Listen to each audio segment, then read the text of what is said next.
ruining golf. He's absolutely ruining golf, dude. I mean, yeah, he should be in college right now. There's no excuse for this dude doing what he's doing. They're cheating. Yeah. The PGA is cheating by letting him. At least that's what they say about the black kids that play basketball. They're ruining the NBA. So obviously Jordan Spieth is ruining golf. Like he's so good. We need to have a rule in place. If you're a golfer, so good. You got to stay 4 years. Yeah, just ruining golf. 4 years. Whatever, dude. This dude is schooling grown men. he's like the LeBron of the Masters, dude. So yeah, that's pretty much all. The other thing he did today that was phenomenal to me. That dude had 3 eagles today, dude. In one round. Like, dudes go whole tournaments without having an eagle. This dude had 3 in one round at the Masters. So good for him, man. Good for him. It would only make things better if he were a young Negro boy named, Raheem Spieth. That's the only thing that would make me smile more. I can't believe what Raheem is doing on this course. I can. White. He's built for this. I'm just playing. It got to be better than Raheem, though, man. It got to be one of these NCAA tournaments. Nah, hell no. His name can't be like Montrez Spieth. That can't be. Nah, it can't, because he still played golf though, so he can't be like too over the top. He could be Lou Rawls. Lou Rawls Spieth. That's gonna confuse white people because they love Lou Rawls, so it's gonna confuse them. I want to hate him, but his damn name is Lou Rawls. You know what I mean? It'd be like if his name was OJ before the murder stuff. It's like, damn it, his name is OJ though. I have to love him. Oh my God! No, you don't, Betty. Because in a few years you're gonna find out the real OJ Orenthal. No, that's this is something I wanted to ask you the other day though, and just like on some BS type stuff, and because it's Friday, I feel like I can do it today. What's Rob's Masters dinner? Like, Rob Calloway just won the Masters, got his green jacket, and next year, he gets to pick the dinner for next year. What's the dinner? What you serving up, dude? What am I serving up? Yeah. What's your go-to?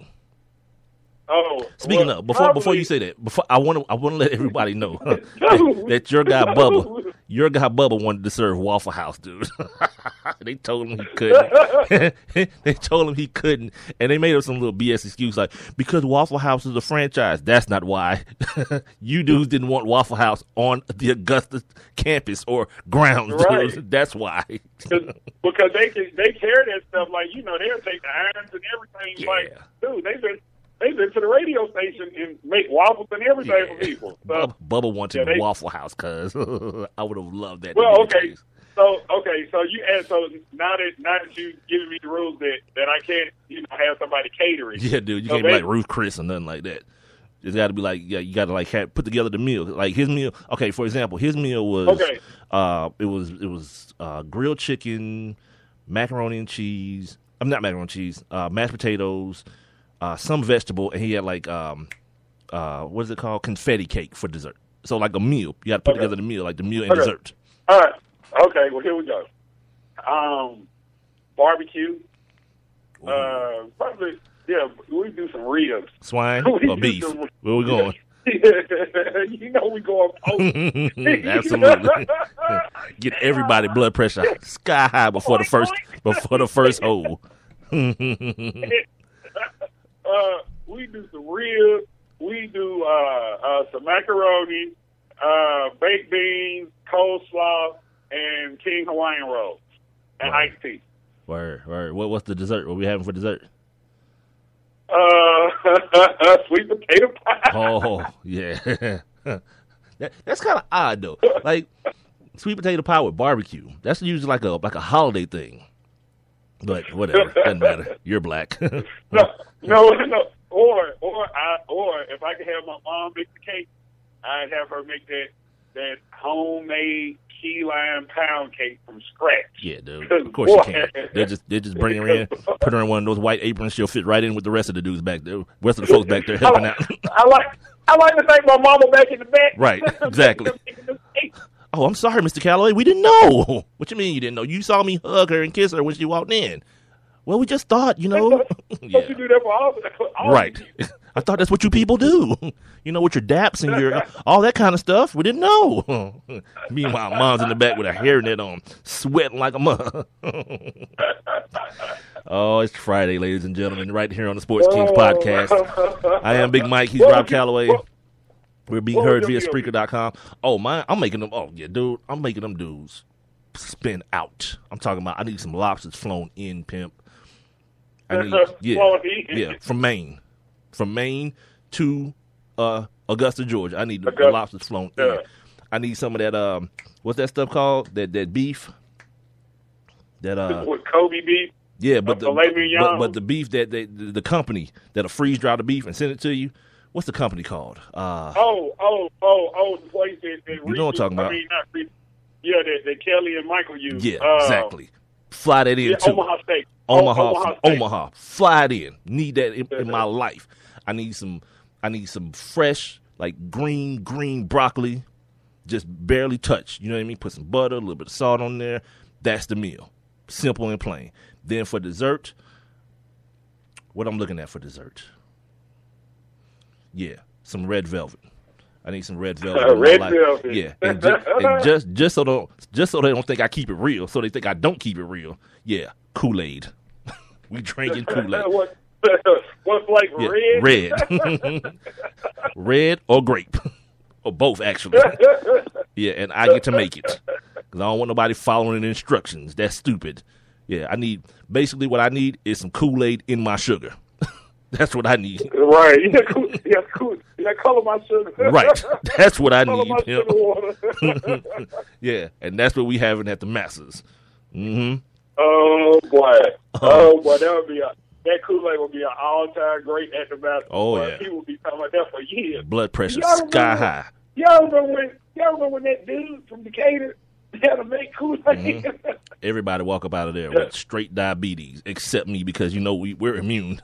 Actually, we're not. You're immune to it. We get diabetes more than anybody. That's a lie. Yeah, we definitely not immune to diabetes. It's black folks getting their feet cut off right now because of that junk. Oh, boy, say that. Oh, my God. Anyway, don't forget, you guys, Twitter, Instagram, Facebook, at Sports Kings Live, the email, sportskingslive at gmail.com, and we're on GoFundMe.com/Sports Kings Live if anyone wants to contribute monetarily to the Sports Kings podcast movement. Moving on to the world of the NFL. Last night we got news that Troy Polamalu, he got Hines warded. Yeah, they wanted to tell me that he retired. Nah, he got Hines warded. The Pittsburgh Steelers was basically like, look here, bro, this is what's gonna happen. They retired him. Yeah. They retired him. What we gonna do? I'll let you go out and see if you can find some work. And when you can't, because your body's broken, you'll come back and we'll tell everyone that you retired on your own volition. That's all that happened. Like, dude's gonna be done playing for real, but they can't get no work. Like golf call safeties, the running backs of the defense, like just keep running them into the wall over and over again. Then when they're broken, go get you another one. Yeah, same deal. And this dude got 12 years. He got 12 years out of the deal. So good for Troy Polamalu, one of the biggest playmaking safeties that we've seen in modern times. You had to put him up there with Ed Reed, Sean Taylor before he died. As far as safeties who made big time impactful plays for their ball club. But guess what? Now it's over. But it's so funny because today I was reading some of the headlines, and one of the headlines that I read about Troy Polamalu, it said that he was once on track to being one of the greatest safeties ever. And I'm like, hold up. Was he not one of the greatest safeties ever? Well, that's probably a good assessment, though, because later on, especially over the last couple of years, once his physical skills started to diminish, Troy was very, very average. He had a hard time staying on the field because of injuries. His body started breaking down. But that was maybe the last 3-4 years? 3-4 years, right? I think the better way to describe is like of this era, he's one of the greatest, but of all time. Okay. That's a steep mountain to climb, man. Because Troy was a lot of times find himself, like people don't even remember. Like a lot of times, the saving grace for them Pittsburgh Steelers defenses was Ryan Clark. Like, he was the eraser in the back end, the guy who made up for any time Troy Polamalu got caught out of position because he had the right to right. He had the right to roam back there and kind of just freelance. But Ryan Clark was the dude on the back end. That's why you saw that play happen, that Tim Tebow, Bebe Thomas play in the playoffs. That's why you saw that happen. Right. Ryan Clark had the blood situation. He couldn't play in Denver because he would have died or something like that. And they had some backup in there. And then what happens? Bebe catches a ball across the middle, outruns the safety, touchdown. Now Tim Tebow's a damn legend to some people, to idiots. Not to smart people. I don't mean to offend any of you. He beat the Steelers. Only to you idiots. Beat the Steelers. Hey, but do you remember that year?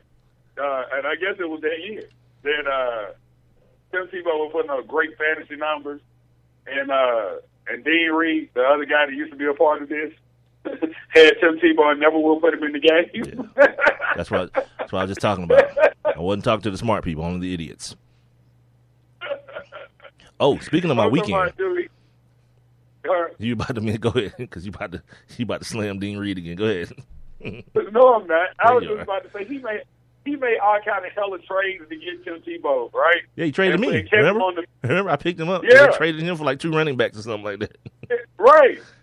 And then Tim Tebow was winning every game at the end, and he had 15, 20 fantasy points, and that would have helped Dean win the game. And Dean never won the game because he never would have put Tim Tebow in the game. Well, no one ever accused Dean of being smart. No one ever did that. But he's supposed to be a Gator fan. Go ahead. Speaking of my weekend, yeah, one of the other things I got planned this weekend, I'm going to get my penis monitored. I'm going to do that. What? Yeah, you going to do that too? Yeah, get my penis monitored. Are y'all going together? Nah, we ain't going together because his for a different reason. And plus, he's not going to get his for 9 more years. I'm going to get mine this weekend, try that bad boy out, and then I'm going to get my old lady the app.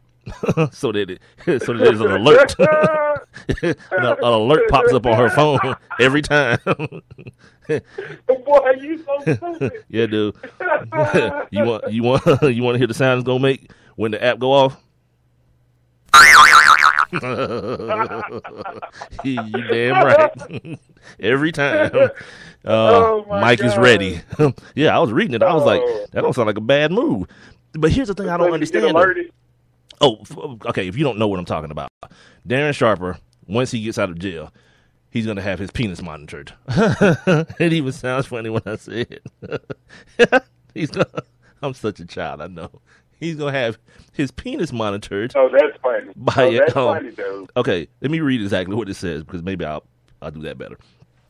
After Sharper is released from prison, he will not be allowed to drink alcohol, visit bars, or liquor stores, or date online.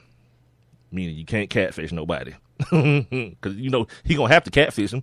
He can't be like, yeah, I'm Darren. Wait a minute. I know who you are. You're going to put something in my drink and violate me. Yeah. Need to make it to the house. They be like, wait a minute. Right. Don't we know you from somewhere? Exactly who you are. No, you don't know me. You don't know me. Right. I ain't Darren. I mean, no, you don't know me. Like in White Man Can't Jump, when the dude went to go rob the store, right. And he was like, Earl, is that you? No, it ain't me. Right. He will also be subject to a lie detector test, and I practice this too, and penile plethysmograph test, in which a sensor is attached to his penis to gauge arousal while an array of sexual images flash before his eyes. Now, I wonder what these images are going to be. Because, see, I could see where this would work for a pedophile, right? Or for some sort of child molester. Like kid pictures. Yeah, they'll show kid pictures. Right. Or something like but what are they going to show him? Like passed out women? Or women that are asleep? Or something? Like, where are they going to show? I don't know. That's the weird part to me.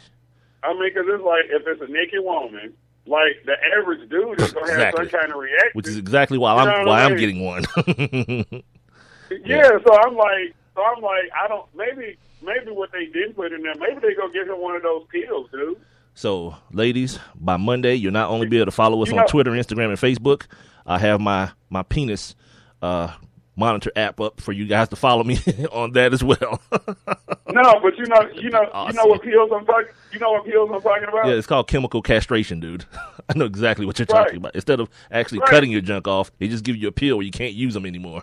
Right, except the pee. So maybe. Yeah, that means that renders it useless. I mean, it's just kind of weird, man. Like, again, and maybe the images. What could that's gonna be weird, man. That's like if it's like grown women, and I don't know, dude. It sounds